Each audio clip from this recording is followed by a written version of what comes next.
Hi, NicNackers.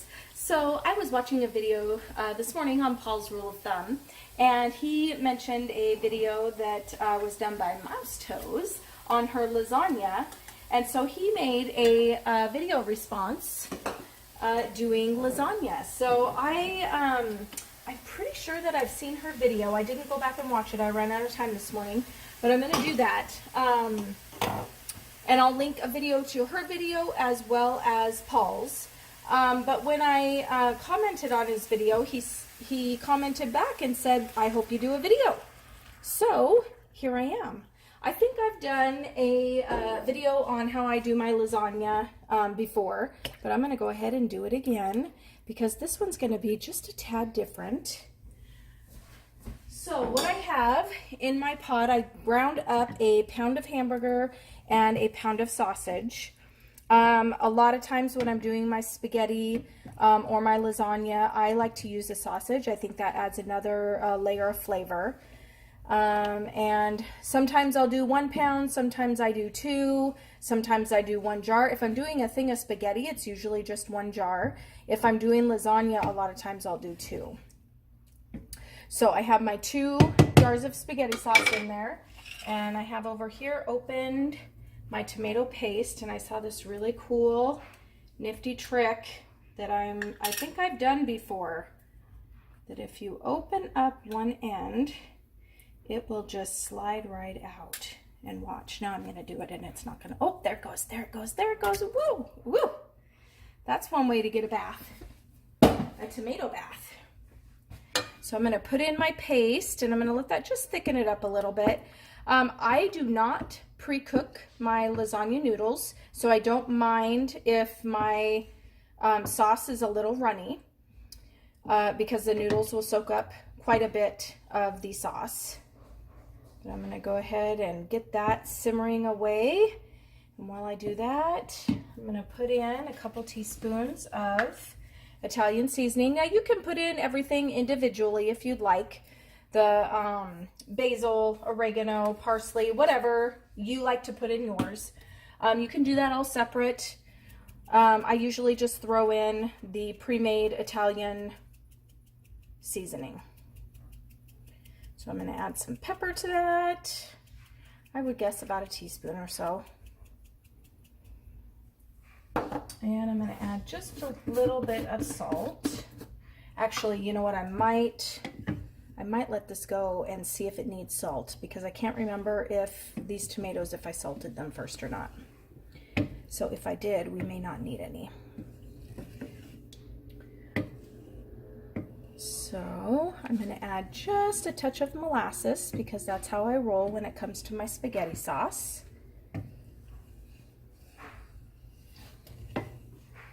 And one thing I did when I was canning my spaghetti sauce was I added some of balsamic vinegar and a touch of wine. So I might even throw in a couple splashes of that. So let me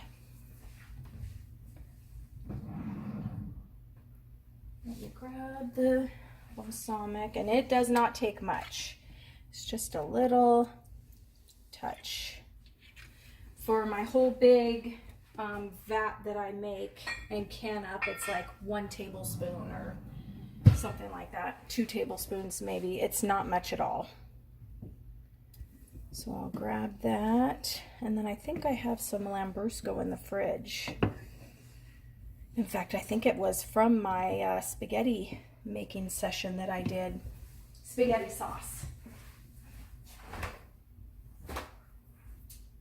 And it is in there and way in the back, of course. But it's here, and I'll add just a touch of that. There we go. I think I added a cup or so to, and I could just pull out my already made spaghetti sauce. That would be fantastic. But that was just made this year, and these tomatoes were from last year, I believe. So I want to hold on to that spaghetti sauce. All right. I'm going to add some onion flakes to that because I don't have a fresh onion. And you can do however, a whole onion, half an onion, whatever you like. Do that, and I'm gonna grab some garlic. Because what is spaghetti without some garlic? It's a must-have. And I'm gonna do a big tablespoon. So that equals about 3 garlic cloves. Maybe 4. But I like garlic. Can add that in there. And I haven't put the molasses in yet, so I'll add that.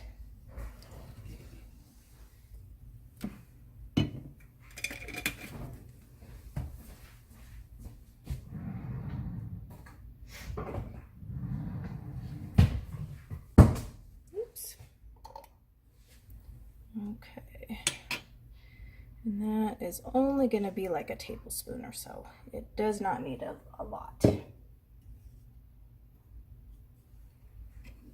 Okay.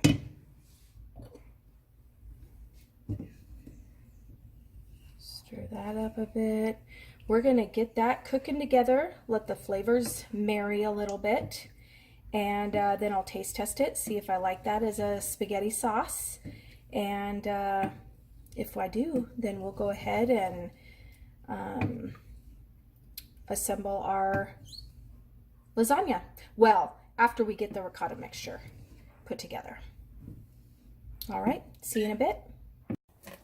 So our mixture, our spaghetti sauce is starting to bubble away there. We're going to let those flavors marry while we get the ricotta mixture put together. All right, there's that. And I use full fat. You can use whatever you want. I just don't like low fat taste of most low fat things. All right, so I'm going to put an egg in there. And we're gonna just kind of start to mix this together. Break down that ricotta cheese a little bit. I would use my stand mixer. That is normally, honestly, how I put this together. But I made a dessert earlier that required the use of that stand mixer. And you guys, you might even see the dessert one before you see this one, depending on how long it takes to upload and do all that, so we'll see. So you just want to make sure the egg is well incorporated to your ricotta.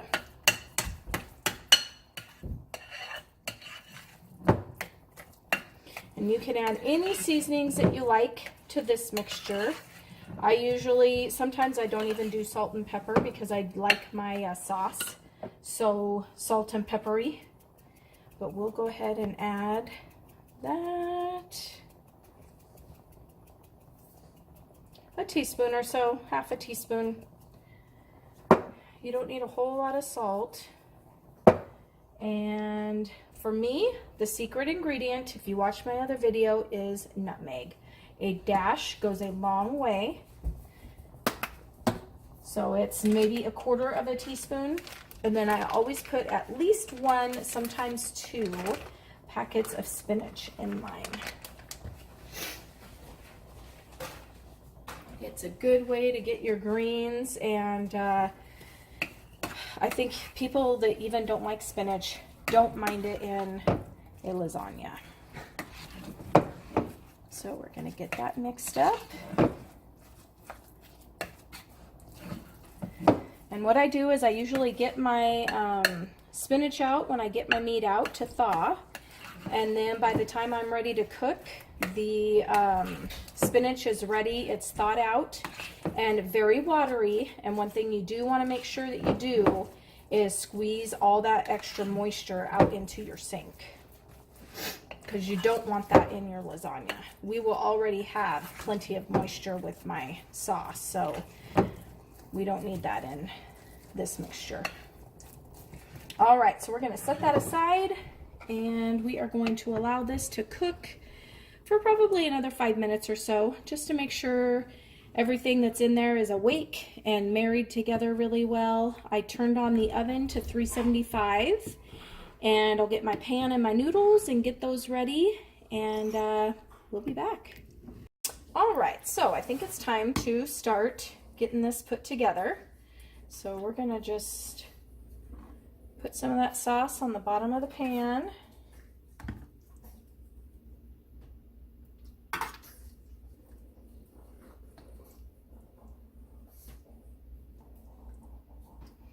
All right, that should be good. And then what I do is I normally use 3 noodles for every layer.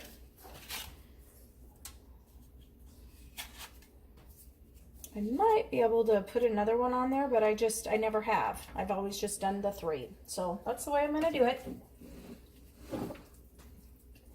And I'm gonna put half of this mixture on this first layer.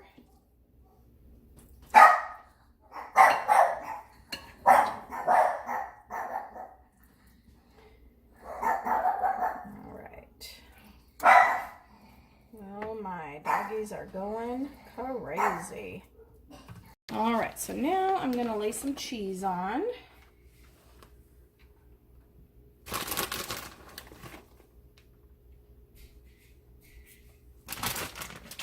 And for our secret ingredient this go round, we are going to use Mouse Toe's recipe and Paul's recipe, and we are going to put some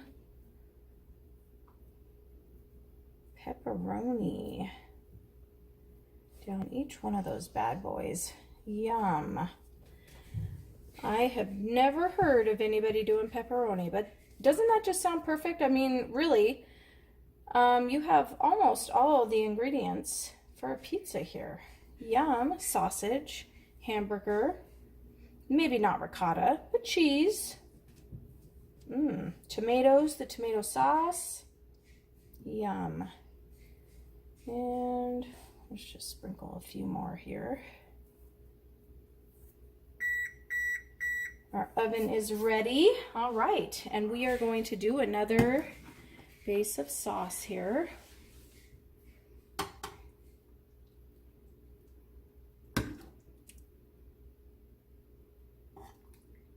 Now I will tell you, if you don't want your lasagna runny, thicken up your sauce a little bit. Add some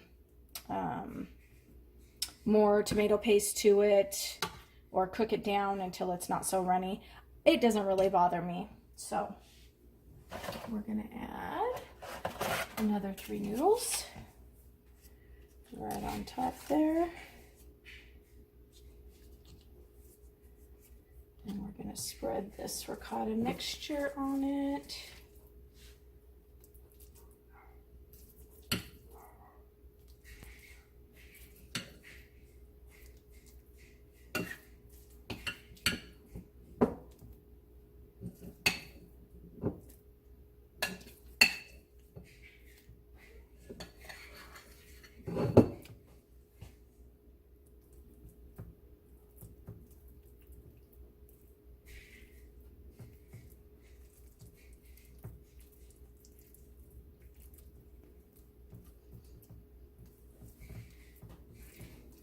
Now, if I had an actual lasagna pan, this might turn out a little nicer, but I don't. I just have my regular casserole dish, and this is what I have used for years and years and years. And I've never gotten any complaints, so I'm not going to worry about it. Gonna sprinkle some more cheese.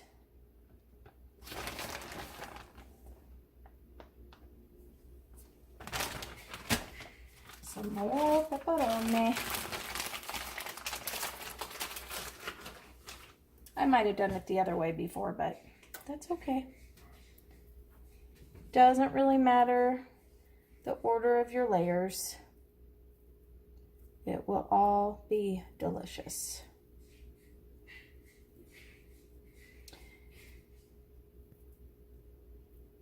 We have a doggie that wants to come inside, and she was just barking So she needs to stay outside for a few minutes.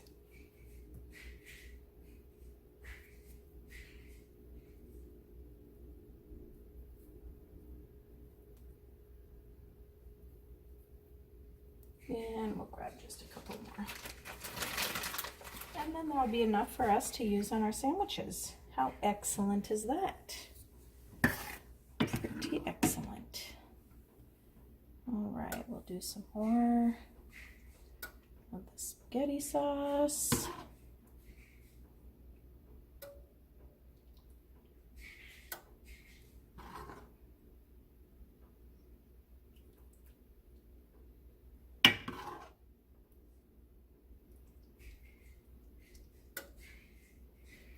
And we'll do one more layer of noodles.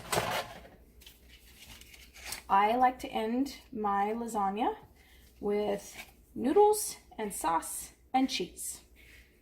I don't know why. Like I said, you do you.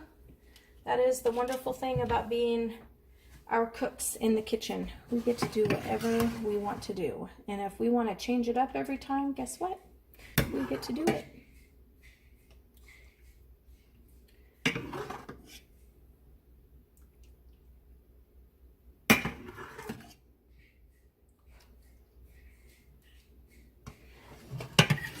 I usually do put more sauce than what I really need. I know Paul, he mentioned that he really likes his noodles when they get that crunchy, and I'm the opposite. I don't like it when they get crunchy. So I want a lot of moisture in there so that every single noodle can get soft and moist. And we are going to put some more cheese on top.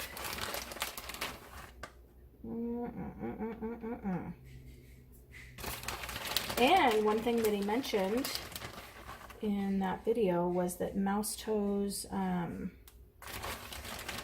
sprayed her aluminum foil, and I think I'm gonna try that. Yeah, how fantastic.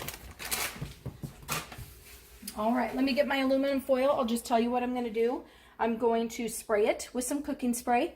I'm gonna put it on and I'm gonna put it in the oven for about an hour or so, and then I'll check it and we'll see if it's ready to come out.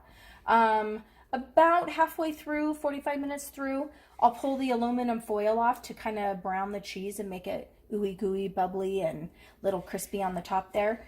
And I'll bring it back when we are ready to dish it up. All right, here it is out of the oven. You can see there's still a lot of moisture in there, but I don't like really dry food, so I prefer to have the extra sauce in there. If you don't, you can either decrease the amount of sauce that you put in or even thicken it, and that wouldn't be so bad either. So there you have it. I'm not going to do a taste test because Eric just got home, and I'm going to cut this up and serve him something to eat for dinner. Thank you guys so much for watching. I hope you have a great day. Bye-bye.